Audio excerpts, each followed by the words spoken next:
नमस्कार, मैं दीक्षा शर्मा। आप देख रहे हैं द नगरी न्यूज। राजस्थान के ऊर्जा मंत्री हीरालाल नागर ने पूर्व मुख्यमंत्री अशोक गहलोत के हालिया बयान पर कड़ा पलटवार किया है। नागर ने कहा कि गहलोत अपने कार्यकाल की महान गलतियों को भूल रहे हैं और जनता को गुमराह करने की कोशिश भी कर रहे हैं।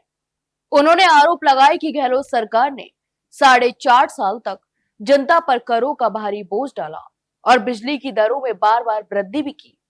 इसके अलावा नागर ने कहा कि जब वे 100 यूनिट फ्री बिजली की बात करते हैं तो उन्हें याद रखना चाहिए कि यह चुनावी रेवड़ी थी जो सिर्फ वोटों की फसल काटने के लिए चुनाव से 5 महीने पहले दी गई थी। उन्होंने तंज भरे लहजे में कहा, जब जमीन से जुड़ा व्यक्ति जनता की सेवा करता है तो इमारतें हिलती हैं और जमीन भी खिसकती है। जो दूसरों पर उंगली उठाता है उसकी 3 उंगलियां खुद की तरफ होती हैं। ऊर्जा मंत्री ने कहा कि भाजपा सरकार को कांग्रेस शासन से जर्जर और असंतुलित बिजली तंत्र विरासत में मिला है।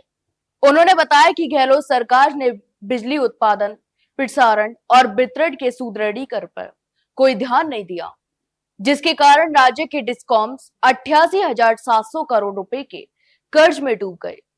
इतना ही नहीं, समय पर ऋण अदायगी न कर पाने के चलते बिजली कंपनियों पर 300 करोड़ रुपए की पेनल्टी भी लग गई। नागर ने कहा कि कांग्रेस शासन में बिजली एक्सचेंज से महंगी दरों पर बिजली खरीदी गई, जिससे आम उपभोक्ता पर अतिरिक्त भार भी पड़ा।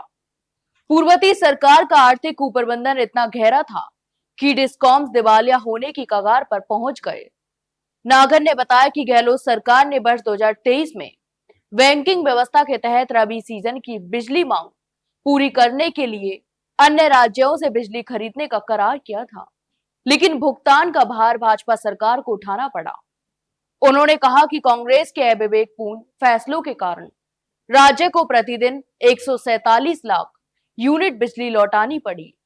इसके बावजूद मौजूदा सरकार ने किसी भी क्षेत्र में बिजली आपूर्ति की कमी नहीं आने दी और उपभोक्ता को अस्थिर बिजली उपलब्ध भी कराई।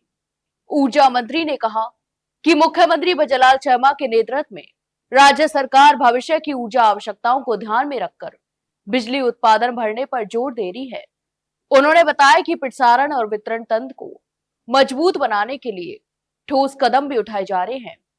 नागर ने यह भी कहा कि वित्तीय वर्ष 2025-26 के लिए राजस्थान विद्युत विनियामक आयोग द्वारा अनुमत ट्रैफिक में लगभग सभी उपभोक्ता श्रेणियों को राहत दी गई है। राजस्थान डिस्कॉम्स ने उपभोक्ता को 35 पैसे से 80 पैसे प्रति यूनिट तक छूट भी दी गई है। पिछले 25 वर्षों में यह पहला मौका है जब एनर्जी चार्जेस में कमी भी की गई है। अंत में नागर ने कहा कि भाजपा सरकार केवल वादे नहीं कर रही, बल्कि धरातल पर काम भी कर रही है। हम जनता को राहत देने के साथ साथ बिजली तंत्र को आत्मनिर्भर और सुदृढ़ बनाने के लिए निरंतर प्रयासरत हैं। तो आपकी इस पूरे मामले पर क्या राय है, हमें कमेंट बॉक्स में कमेंट करके जरूर बताएं। वहीं अगर जानकारी अच्छी लगी हो तो वीडियो को लाइक और शेयर जरूर करें और हाँ, चैनल को सब्सक्राइब करना ना भूलें। फिलहाल के लिए इतना ही। जल्द मिलते एक नई जानकारी के साथ, तब तक के लिए नमस्कार।